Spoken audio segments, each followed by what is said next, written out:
ang kanilang sinasabi totoo, i-quote nila yung Ephesians 1:4. Ang argument nila doon, kasi isa lang ang author niyan, si Pablo pa rin.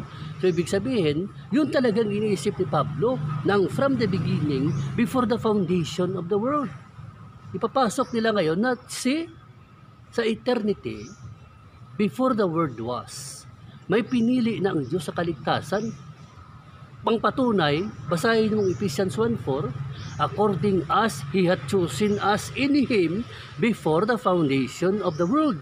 So dyan ang dalawang verse na yan, i-partner nila para ma-convince nila ang tao, ang mga new Baptist believer, na tama ang kanilang paniniwala. Ganyan lang yan. Tatalon sila sa kabilang bakod para makuha nila ang empathy ng tao. Ang pagka-innocence ng tao parang bitag. Dala ka agad.